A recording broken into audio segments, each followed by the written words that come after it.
ಮಾತಾಡಕ್ಕಿಲ್ವಾ. Break ನಂತರ ಬುಲ್ಬುಲ್ ಕಾರ್ಯಕ್ರಮಕ್ಕೆ ಮತ್ತೊಮ್ಮೆ ಸ್ವಾಗತ. ಇವಾಗ ಇನ್ನೊಬ್ರು ನಿರ್ಮಾಪಕ ಕಮ್ ಸಾಹಿತಿಗಾರ ಕವಿರಾಜ್ ಕಾರ್ಯಕ್ರಮಕ್ಕೆ ಸ್ವಾಗತ. ತುಂಬಾ ಖುಷಿಯಾಗಿದ್ದೀರಾ? ಲೈಫಲ್ಲೇ ಒಂದು ಅತ್ಯಂತ ದೊಡ್ಡ ಘಟ್ಟ ಇದು. ಖುಷಿ ಆಗಲೇಬೇಕು. ಈಗಲೂ ಖುಷಿ ಆಗಿಲ್ಲ ಅಂದರೆ ಇನ್ನು ಬದುಕೋದೇ ವೇಸ್ಟು. ಈ ಸಿನಿಮಾ ಮಾಡಬೇಕು ಅಂತ ನಿಮಗೇನಕ್ಕೆ ಅನಿಸ್ತು? ಅವ್ರು ಹೇಳೋದು ಇದನ್ನ ಸ್ಟಾರ್ಟ್ ಮಾಡಿದ್ರೆ ನೀವು ಈ ಥರ ಒಂದು ಸಿನಿಮಾ ಮಾಡೋಣ. ಇಲ್ಲ, ನಾನು ನಿಜವಾಗ್ಲೂ ಆ ಸಿನಿಮಾ ನಾನು ಶ್ರೀಧರ್ ಸರ್ ನೋಡೋಕೆ ಹೋಗಿದ್ದೆ. ಅದನ್ನು ನೋಡ್ತಾ ನೋಡ್ತಾ ನನಗೆ ಯಾವುದೇ ಒಂದು ಕನ್ಸಲ್ಲಿ ಕೂಡ ಯೋಚನೆ ಮಾಡಿರಲಿಲ್ಲ ಈಗ ನಾವು ಒಂದು ಸಿನಿಮಾ ಪ್ರೊಡ್ಯೂಸ್ ಮಾಡಬೇಕು ಅನ್ನೋ ಥರದ್ದು ಯೋಚನೆ ಇಲ್ಲ. ನನಗಿದ್ದು ನಾನೊಬ್ಬ ಡೈರೆಕ್ಟರ್ ಆಗಬೇಕು ಅಂತ. ಬಟ್ ಸಿನಿಮಾ ನೋಡ್ತಾ ಇದ್ದಂಗೆ ನನಗೆ ಯಾಕೋ ಗೊತ್ತಿಲ್ಲ, ಒಂದು ಸೆಕೆಂಡ್ ಹಾಫಲ್ಲಿ ಒಂದು 25% ಆದ ತಕ್ಷಣ ಅವನು ಪ್ರಭಾಸ್ ಕಾಣಿಸ್ತಾನೆ ಇರಲಿಲ್ಲ. ಅಂದಲ್ಲಿ ದರ್ಶನ್ ಸಾರೇ ಕಾಣಿಸ್ತಿದ್ರು ಆ ಸಿನಿಮಾದಲ್ಲಿ ಕೂಡ. ಆ ಬಾಡಿ ಲ್ಯಾಂಗ್ವೇಜು ಇದರಲ್ಲಿ ಇವ್ರು ಇನ್ನೂ ಚೆನ್ನಾಗಿ ಮಾಡ್ತಾರೆ ಇದನ್ನ ಅಂತ ನನಗೆ ಗಟ್ ಫೀಲಿಂಗ್ ಅದು ನನಗೆ ತುಂಬ ಇದು ಅನ್ಸೋಕ್ಕೆ ಶುರುವಾಯಿತು. ನನಗೆ ಅದು ಸಿನಿಮಾ ನೋಡಿ ಹೊರಗೆ ಬರ್ತಿರುವಾಗಲೇ ನಮ್ಮ ಡೈರೆಕ್ಟರ್ಗೆ ಹೇಳಿದ್ದು ಅದೇ. ಲಿರಿಕ್ಸ್ ಬಗ್ಗೆ ಹೇಳಬೇಕು. ಇನ್ನೊಂದು ಆ್ಯಕ್ಚುಲಿ ಜಗದಲ್ಲಿರೋ ಹುಚ್ಚರಲ್ಲೂ ಹೌದು ಇಷ್ಟಪಡಿದವ್ರು ಯಾರೂ ಇಲ್ಲ ಅಂದ್ಕೊಂಡು. ಖಂಡಿತ ಆ ಸಾಂಗಲ್ಲಿ ನೋಡ್ತಾ ಇದ್ರು ಕೂಡ ಮಾಸು ಅಲ್ಲ, ಈ ಕಡೆ ಫ್ಯಾಮಿಲಿ ಒಂದು ಲವರ್ ಬಾಯ್ ಥರ ಕಾಣಿಸ್ತಾರೆ. ಅದರಲ್ಲಿ ಒಂದು ವಿಶಿಷ್ಟವಾಗಿ ಆ ಸಾಂಗನ್ನ ಯಾಕೆ ಎಲ್ಲರೂ ತುಂಬ ಇಷ್ಟಪಡ್ತಾರೆ. ಅದಕ್ಕೆ ಪೂರ್ತಿ ಯಾರಿಲ್ಲ, ನಾನೇ ಒಳಗಿನ ನನ್ನೊಳಗೆ ನಾನೇ ಅವರು ಹುಚ್ಚರೆ, ಅವರು ಲವ್ ಅಲ್ಲೆಲ್ಲ ಇದ್ದಾರೆ ಪಾಪ. ಆ ಒಂದು ಗುಂಗಲ್ ಬರ್ದಿದ್ದಾರೆ ಇರ್ಬೋದು. ಈಗ ಒಂದು ಹುಡುಗಿ ಒಬ್ಬ ಹುಡುಗನಿಂದ ಬಯಸೋದು, ಒಂದು ಹೆಣ್ಣು ಒಂದು ಗಂಡಸಿಂದ ಬಯಸೋದು ಏನಂದರೆ ಲವ್ ಅಲ್ಲಿ ಒಂದು ಸೇಫ್ಟಿ. ಅವನ ಜೊತೆ ಇದ್ದರೆ ನಾನು ಜೀವನದಲ್ಲಿ ಸುಖವಾಗಿರ್ಬಲ್ಲೆ, ಇವ್ನು ನನ್ನ ಕಾಪಾಡ್ತಾನೆ ಅನ್ನೋ ಫೀಲಿಂಗ್ ಬಂದಾಗಲೇ ಒಂದು ಹುಡುಗಿ ಒಂದು ಹುಡುಗನಿಗೆ ಸಂಪೂರ್ಣ ಶರಣ ಆಗೋದು. ಆ ಥರದೊಂದು ಫೀಲಿಂಗ್ ಇದರಲ್ಲಿದೆ. ನೀವು ನೋಡ್ಬೋದು ಜಗದಲ್ಲಿರೋ ಹುಚ್ಚರಲ್ಲಿ ನಾನು ಒಬ್ಬ ಅಂದರೆ ಫಸ್ಟ್ ಲೈನ್ ಇದ್ರೆ ಒಂಥರ ಮಾಸ್ ಲೈನ್ ಅದು. ನಿನಗಂತಲೇ ಹುಟ್ಟಿದವ ನಾನೇ ಒಬ್ಬ, ಅಲ್ಲೊಂದು ನಿರ್ಧಾರ ಇದೆ ನೀನು ನನಗೊಬ್ಳಿಗೆ. ಅದು ಹೀರೋಯಿಸಮ್, ಅದು under current heroism. Next line ನೋಡಿ, ಜೋಪಾನ ಮಾಡುವೆನು ತುಂಬ ಅಂದರೆ ಕಾಪಾಡ್ತೀನಿ, ನೀ ನನ್ನ ಒಳೆನ್ನುವುದೇ ನನಗೆ ಜಂಬ. ಸೊ ಅದು ಒಂದು ಪ್ರೀತಿಯ ಪರಾಕಾಷ್ಠೆ ಇಲ್ಲ. ಅದು ಇಷ್ಟ ಆಗತ್ತೆ ಎಲ್ರಿಗೂ. ಒಂದು ಸೆಕ್ಯೂರಿಟಿ ಬಯಸ್ತಾರೆ ಹುಡುಗಿರು, ಒಂದು ಹುಡುಗಿ ಯಾವತ್ತು ಅದನ್ನ ನಾವು ಕೊಟ್ಟಿದ್ದೀವಿ. ಪರ್ಟಿಕ್ಯುಲರ್ ಆಗಿ ಇರಬೇಕು ಅಂತ ಏನಾದ್ರು ಪ್ಲಾನ್ ಮಾಡಿದ್ರೆ ಅಂದರೆ ಬುಲ್ಬುಲ್ ಅಂತ ಟೈಟ್ಲ್ ಟ್ರ್ಯಾಕ್ ಒಂದು ಇಡಲೇಬೇಕು ಸಾಂಗಿಗೆ ಅಂತ? ಇಲ್ಲ ಹಂಗಂತಲ್ಲ, ಅದು ಅಲ್ಲಿ ಸಿಚುವೇಶನ್ ಅಲ್ಲಿ ಇದೆ. ಸೊ ಇವ್ನು ಎಷ್ಟೇ ಪಡಾಯಿಸಿದ್ರು ಬಿಡಲ್ಲ, ಏನ್ ಮಾಡಿದ್ರು ಬಿಡಲ್ಲ. ಸೊ ತುಂಬಾ ಮುಗಿಸ್ಕೊಂಡು ಹೋಗ್ತಾ ಇರ್ತಾರೆ. ಸರಿ ಅಂತೇಳಿ ಹೋಗ್ತಾ ಇರ್ತಾನೆ. ಅಲ್ಲಿಂದ ಸ್ಟಾರ್ಟ್ ಮಾಡೋದು ನಾನು ಬುಲ್ಬುಲ್ ಮಾತಾಡಕ್ಕಿಲ್ವಾ ಅಂತೇಳಿ. ನಾನು ಕನ್ನಡದಲ್ಲೂ ಕೂಡ ಮತ್ತೆ ಜಲೀಲಾ ಯೂಸ್ ಮಾಡಿದೀವಿ. ನನ್ನ ಸೈಕಲ್ ಬೇಕಿಲ್ಲ ಹೋಗೋ ಜಲೀಲಾ. ಎಲ್ಲ ಎಲ್ಲ ಅವತ್ತು ಅವ್ರೇನ್ ಒಂದು ಡೈಲಾಗ್ ಹೇಳಿದ್ದಾರೆ. ಸೊ ಆ ಡೈಲಾಗ್ ಮೇಲೆ ಆಲ್ಮೋಸ್ಟ್ ಆಲ್ ನಮ್ಗೆ ಈ ಕತೆ ಜಾಯ್ನ್ ಆಗಿದೆ ಅಂತ ಹೇಳ್ಬೋದು. ಓಕೆ, ಮತ್ತೆ ಅದು ಬಿಟ್ಟು ನೀವು ಬೇರೆ ಸಾಂಗ್ ಜೂನಿಯರ್ ಸೀನಿಯರ್ ಬರೋದಾಗ ಇವಾಗ ಅಂಬರೀಶ್ ಸರ್ನ ಒಂದ್ ಕಡೆ ತಲೆ ಇಟ್ಕೊಂಡ್ ಬರಬೇಕು, ಇನ್ನೊಂದ್ ಕಡೆ ಇವ್ರ ಫ್ಯಾನ್ಸ್ನ ಇಟ್ಕೊಂಡ್ ಬರಬೇಕು, ಎರಡು ಮ್ಯಾನೇಜ್ ಮಾಡಬೇಕು. ಸೊ ಅದೇ ಹೇಗಿತ್ತು ನಿಮಗೆ? ತಂದೆ ಮಗನ ಸಂಬಂಧ ಅದರಲ್ಲಿ ಫ್ರೆಂಡ್ಲಿ ತಂದೆ ಮಗ ಇದ್ದಂಗೆ ಇರ್ತಾರೆ. ಸೊ ಅದನ್ನೇ ಸಾಂಗಲ್ಲೂ ಕಾಣಬೇಕು. ಇಬ್ರು ಒಂದು ಸೀರಿಯಸ್ ಆಗಿ ಏನೋ ಹೇಳೋದು ಬೇಡ, ಇಬ್ರು ಕಾಲು ಹೇಳ್ಕೊಂತ ಇಬ್ರು ಮಜಾ ಮಾಡ್ತಾ ಒಂದು ಚೂರು ಅದರಲ್ಲಿ ಎಲ್ಲೋ ಒಂದು ಅಂಡರ್ ಕರೆಂಟಲ್ಲಿ ಒಂದು ಮೆಸೇಜ್. ಅದು ಇದರಲ್ಲಿ ಇರೋದೆಲ್ಲ ಬರೀ ನೀವು ಸಿನಿಮಾಯಿಂದ ಹೊರಗೆ ತೆಗೆದು ನೋಡಿದ್ರೆ ನಿಜ ಜೀವನದಲ್ಲಿ ಕೂಡ ಇಬ್ರಿಗೂ ಅಪ್ಲೈ ಆಗುತ್ತೆ. ಬರೀ ಸಿನಿಮಾ ಅವ್ರಿಬ್ರು ಕ್ಯಾರೆಕ್ಟರ್ಗೆ ಅಪ್ಲೈ. ಇಬ್ರು ರೆಬಲ್ಲು ಹೆದರೋದಿಲ್ಲ ಅದೆಲ್ಲ ಅಪ್ಲೈ ಆಗುತ್ತೆ ಇಬ್ರಿಗೂ. ಸೊ ಸೆಕೆಂಡ್ ರೆಬಲ್ ಅನ್ಬೋದಾ? ಖಂಡಿತ ಅವ್ರ ತರ 100% ಆಗಕ್ಕಾಗಲ್ಲ. ಬಟ್ ನಮ್ಮ ಒಪಿನಿಯನ್ ಅಲ್ಲಿ ಆ ಜಾಗ ತುಂಬ್ತಿರೋದು ದರ್ಶನ್ ಸರ್.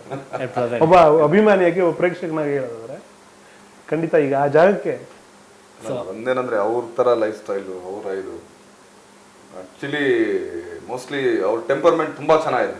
ಅವ್ರಿಗೆಲ್ಲ ಸಿಚುವೇಶನ್ ನಮ್ಮದು ಬಿಟ್ರೆ ಲೂಸ್ ಟೆಂಪರ್ಮೆಂಟ್ ನಮ್ದಲ್ಲ.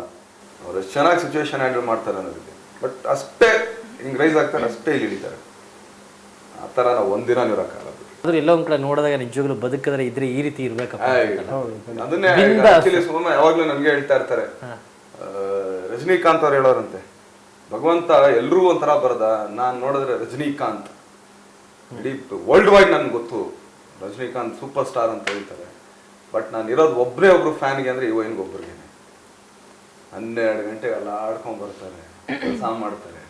ಒಂದಿನ ಟೆನ್ಷನ್ ನೋಡೋಣ ನಾವೆಲ್ಲ ಅಯ್ಯೋ ಬೆಳಿಗ್ಗೆ 6 ಗಂಟೆಗೆ ದೊಡ್ಡಬೇಕು, ಅದು ಮಾಡ್ಬೇಕು ಇದು ಮಾಡ್ಬೇಕು. ಇವತ್ತವರೆಗೂ ಲೈಫಲ್ಲಿ ಒಂದು ಟೆನ್ಷನ್ ತಗೊಳ್ದೆ. ಈ ತರ ಒಂದು ಕ್ಯಾರೆಕ್ಟರ್ ಮೋಸ್ಟ್ಲಿ ನನ್ನ ಜೀವನದಲ್ಲಿ ನಾನು ಯಾರು ನೋಡಕ್ ಸಿಗಲ್ಲ ಅಂತೇಳಿ ಅಂತ ವ್ಯಕ್ತಿನ ಹೇಳಿರ್ಬೇಕಾದ್ರೆ ಅಂದ್ರೆ ವೆರಿ ಬ್ಲೆಸ್ಡ್ ಚೈಲ್ಡ್ ಅಂತ ಹೇಳ್ತಾರಲ್ಲ ಆ ತರ. ಇವಾಗಲೂ ಮಗಿನ ತರ ಮನಸ್ಸು ಏನೇ ಆಗ್ಲಿ ಟೆನ್ಷನ್ ತಗೊಂಡಿದ್ ಮಾಡೋದು ಅದು ಇಲ್ಲೇ ಇಲ್ಲ. ಆಮೇಲೆ ನಮ್ದು ಅಷ್ಟೇನೆ. ಅವ್ರು ಒಂದೊಂದ್ಸಲಿ ನೋಡ್ರಿ ಅಷ್ಟು ದೊಡ್ಡ ಆರ್ಟಿಸ್ಟು, ನಾವೆಲ್ಲ ಅವ್ರ ಮುಂದೆ ಮಕ್ಕಳು ಸಮಾನ ಅಂದ್ರೂ ಕೂಡ ಏನಾದ್ರು ಈಗ ಅಕಸ್ಮಾತ್ ಡೇಟ್ ಮೇಲೆ ಕೆಳಗೆ ಆಯ್ತು ಅಂದ್ರೆ ಫಸ್ಟು ನನಗೆ ಫೋನ್ ಮಾಡಿ ದಿನಕರಂಗೆ ಫೋನ್ ಮಾಡಕ್ಕೆ ಹೇಳು ಅಂತ ಹೇಳಿ ಅಲ್ಲಿಗೆ ಹೇಳಿ ಅಂದ್ರೆ ಒಂದು ರಿಕ್ವೆಸ್ಟ್ ಅಷ್ಟೇನೆ. ಆದ್ರೆ ಬರಲ್ಲ ಅಂದ್ರೆ ಕೂಡ ನಾವ್ ಯಾರೇ ಮನೆ ಮುಂದೆ ಹೋಗಿ ನಿಂತ್ಕೊಳ್ತಾರೆ ಆಯ್ತು ಬಿಡಪ್ಪ ಅಂತ ಬಿಟ್ಬಿಡ್ಬೋದು. ಕರೆಸಿ ಅವ್ರ ಪ್ರಾಬ್ಲಮ್ ಅರ್ಥ ಮಾಡಿಸಿ ಹೇಳ್ಬೋತಾನೆ, ಕಮ್ಯುನಿಕೇಟ್ ಮಾಡಿ ವಿಷಯ ನನ್ನಿಂದ ಅವ್ರಿಗೆ ತೊಂದರೆ ಆಗಬಾರ್ದು. ನನ್ನ ಈ ತರ ಇದೆ, ನಾನು ಹಿಂಗೆ ಹೋಗ್ತಾ ಇದ್ದೀನಿ, ಆಯ್ತಪ್ಪ ಅದನ್ನ ಯಾಕೆ ನೀವು ಇಲ್ಲಿವರೆಗೆ ಕರೆದು ಹೇಳಾಗಿಲ್ಲ, ಬರೀ ಫೋನಲ್ಲೇ ಬರ್ಸಲ್ಲ ಕಣ ಇದ್ರ ದಿನ ಹಾಕೋಣ ಅಂದ್ರೆ ನಾವೆಲ್ಲ ರೆಡಿ ಆಗ್ತೀವಿ. ಪ್ರೊಡ್ಯೂಸರ್ಸ್ ಅಪ್ಪ, ನೀವು ದೊಡ್ಡವರ ಚಿಕ್ಕವರ ಗೊತ್ತಿಲ್ಲ, ನನಗೆ ಪ್ರೊಡ್ಯೂಸರ್ಸ್. ಈ ಸಿನಿಮಾ ಮಾಡ್ತೀರಾ, ಟೆಕ್ನಿಷಿಯನ್ ಮಾಡ್ತೀರಾ ಮಾಡಿ. ಆಮೇಲೆ ಇವತ್ತವರೆಗೂ ಒಂದು ಪೈಸಾ ಇಸ್ಕೊಂಡಿದ್ರು. ವಿಷಯ ಹೇಳಕ್ಕೆ ಇಷ್ಟಪಡ್ತೀನಿ, ಒಂದೇ ಒಂದು ಪೈಸಾ ಇಸ್ಕೊಂಡಿದ್ರು. Not even a single pi.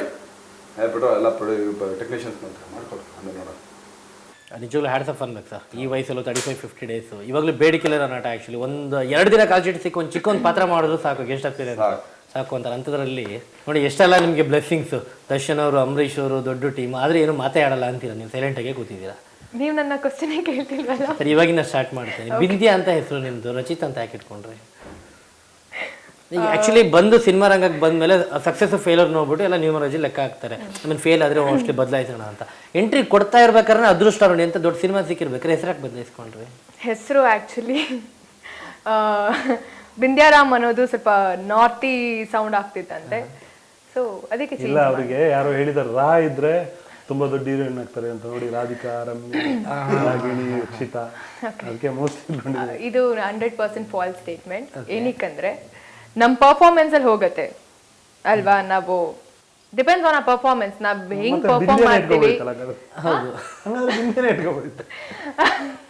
ಅದೇ ನಾ ಹೇಳಿಲ್ವಾ, ನಾರ್ತಿ ಅದು ನಾರ್ತ್ ಇಂಡಿಯನ್ ಕನ್ನಡದವ್ರು ಅಂತ ಗೊತ್ತಾದಾಗ ಇಷ್ಟಪಡ್ತಾರೆ. ರಚಿತಾನು ಕನ್ನಡ ನೇಮ್ ಅಲ್ಲ ಸರ್? ರಚಿತಾ ಅವ್ರಿಗೆ ನೀವು ದಿನಾಕರ್ ಸರ್ನ ಕ್ವೆಶ್ಚನ್ ಕೇಳಿ. ನಿಮ್ಗೆ ಯಾರು ಹೆಸರಿಟ್ಟಿದ್ದಾರೆ ರಚಿತಾ ಅಂತ ಸಜೆಸ್ಟ್ ಮಾಡಿದ್ಯಾರು? ನಿಮ್ಮ ಟೀಮ್ ಯಾರು? ಟೀಮ್ ಅಂದ್ರೆ ಕವಿ ಸರ್ ಅಂತ ದಿನಾಕರ್ ಸರ್.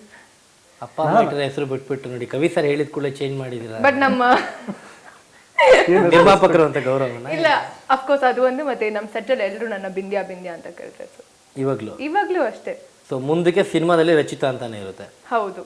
ಸೊ ನಿಮಗೇನು ಅನಿಸ್ತು ಆ್ಯಕ್ಚುಲಿ ಇವ್ರನ್ನ ಸೆಲೆಕ್ಟ್ ಮಾಡಿ ಹೀರೋನಾಗಿ ಹಾಕೊಂಡ್ಮೇಲೆ? ಇವ್ರು ನೋಡಿದಾಗ ನಮಗೆ ಅದೇ ಪ್ಲಸ್ ಅನ್ಸಿದೆ. ಒಂದು ಕಣ್ಣು ತುಂಬ ದೊಡ್ಡ ಕಣ್ಣು, ತುಂಬ ಅಪೀಲಿಂಗ್ ಕಣ್ಣುಗಳಿದೆ. ಜೊತೆಗೆ ಡಿಂಪಲ್ ಒಂದು ಬೀಳ್ತಾ ಇತ್ತು. ಜೊತೆಗೆ ಸ್ವಲ್ಪ ಮಾಲಾಶ್ರೀ ಅವ್ರ ಥರದ ಹಲ್ಲು. ಸೊ ಇದೆಲ್ಲ ಅದೃಷ್ಟದ ಹಲ್ಲು, ಅದೃಷ್ಟದ ಸಂಕೇತ ಇದೆ, ಪ್ಲಸ್ ಪಾಯಿಂಟ್. ಸ್ಟಾರ್ಟಿಂಗಲ್ಲಿ ಇದು ಪ್ರಾಬ್ಲಮ್ ಏನಾಗ್ತಿತ್ತು ಅಂದರೆ ಏನಕ್ಕೂ ಕಣ್ಣು ಇಷ್ಟು ದೊಡ್ಡ ಬಿಡೋರು. ಅಲ್ಲಿ ಸ್ವಲ್ಪ ವಿಲ್ನಿಶ್ ಕ್ಯಾರೆಕ್ಟರ್ ಮಾಡ್ಬಿಟ್ಟು ಯೂಶಲಿ ನಂಗೆ ಡೈರೆಕ್ಟರ್ ಎಲ್ಲ ಹೇಳೋ ಥರ ಬೇರೆ ಹೀರೋಯಿನ್ಸ್ಗೆಲ್ಲ ಲೈಟ್ ಹಾಕಿದಾಗ ಸ್ವಲ್ಪ ಕಣ್ಣು ತುಂಬ ಹಾರ್ಶ್ ಇರುತ್ತೆ ಲೈಟ್ ಕೆಲವೆಲ್ಲ. ಅವಾಗ ಕಣ್ಗಳನ್ನ ಹಿಂಗೆ ಮುಚ್ಚೋ ಟೆಂಡೆನ್ಸಿ ಇರುತ್ತೆ. ಬಟ್ ಇವರು ಇಷ್ಟಿಷ್ಟು ದೊಡ್ಡ ಬಿಡೋರು. ನಮ್ಮ ಡೈರೆಕ್ಟರ್ ಸ್ವಲ್ಪ ಕಡಿಮೆ ಬಿಡಿ ಅಂದರೆ ಒಂದು 4-5 ದಿನ ಆದಮೇಲೆ ಸ್ವಲ್ಪ ಕಣ್ಣು ಚಿಕ್ಕದು ಮಾಡೋಕ್ಕೆ ಶುರು ಮಾಡುತ್ತೆ. ನಿಮ್ ನೋಡಿದಾಗ ಕಣ್ಣಿನ ದೊಡ್ಡಕ್ಕೆ ಬಿಡ್ತಾ ಇದ್ರೆ ಮುಚ್ತಾ ಇದ್ರೆ ಹೇಗೆ?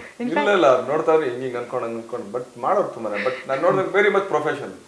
ಕಂಪೇರ್ ಮಾಡಿದ್ರೆ ಪರ್ಫಾರ್ಮೆನ್ಸ್ ಮೇಲೆ ಆಕ್ಚುಲಿ ಎಲ್ಲರೂ ನಿಲ್ಲೋದು. ಏನೇ ಬ್ಯೂಟಿ ಇದ್ರು ಈಗ ಎಂಥದ್ದ ಬ್ಯೂಟಿ ಅವ್ರು ಇದ್ರು. ಈಗ ಆಕ್ಚುಲಿ ನಾನು ಎಲ್ಲಾರ ಕಡೆಗೆ ಹೇಳ್ತೀನಿ, ಈಗ ದರ್ಶನ್ಗಿಂತ ಚೆನ್ನಾಗಿ ಪರ್ಫಾರ್ಮ್ ಎಷ್ಟು ಜನ ಇದ್ದಾರೆ. ಬಟ್ ಎಲ್ಲರೂ ಅವಕಾಶ ಸಿಗ್ಬೇಕಷ್ಟೇ. So thank you very much. ಒಳ್ಳೇದಾಗ್ಲಿ. ಸಿನಿಮಾ ಮಾಡಿದ್ರೆ ಆದಷ್ಟು ಮಾತಾಡಕ್ಕಿಲ್ವಾ